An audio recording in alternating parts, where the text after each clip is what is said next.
कहानी 4 रक्षकों की। चंद्रभान नाम का एक राजा था। उनका जो राज्य था बड़ा ही समृद्ध था। राज्य के प्रजा प्रसन्न और संतुष्ट थी। उनका राज्य दिन दुगनी रात चौगुनी उन्नति कर रहा था। किसी तरह का कोई झगड़ा उस राज्य में नहीं होता था। सब मिलजुल कर हंसी खुशी से रहते थे।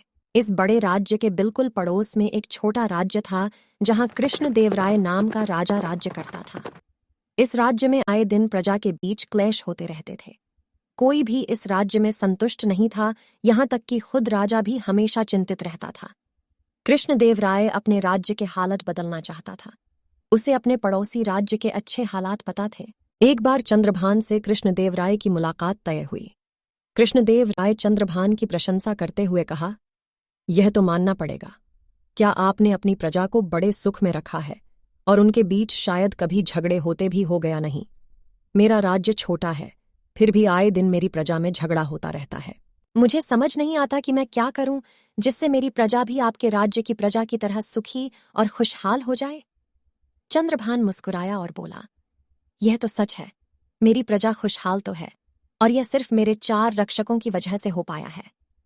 कृष्णदेवराय आश्चर्यचकित होकर बोला, आप क्या कह रहे हो?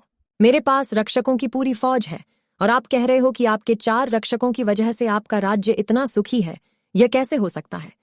चंद्रभान बोला, हाँ 4 रक्षक, लेकिन ये 4 रक्षक कोई सामान्य नहीं है, ये बड़े अद्भुत रक्षक है। चलो मैं तुम्हें इन 4 रक्षकों के बारे में बताता हूं। मेरा पहला रक्षक है सत्य, यह रक्षक मुझे झूठ बोलने से रोकता है। मेरा दूसरा रक्षक है प्रेम, यह रक्षक मुझे अपने प्रजा से घृणा करने से रोकता है, जिससे मैं मेरी प्रजा का दिल जीत पाता हूं। कृष्णदेवराय उत्साहित होकर बोला, और तीसरा रक्षक कौन है?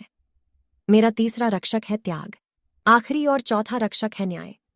जब प्रजा को एक राजा पर यह भरोसा हो जाए कि राजा किसी के साथ अन्याय नहीं होने देते, तब प्रजा खुद भी न्याय संगत व्यवहार करने लगती है। कृष्णदेवराय को अब अच्छे से समझ में आ गया कि उसे अपने राज्य की परिस्थिति बदलने के लिए क्या करना होगा। उसने चंद्रभान को आभार प्रकट किया और प्रसन्न मन से अपने राज्य लौट गया।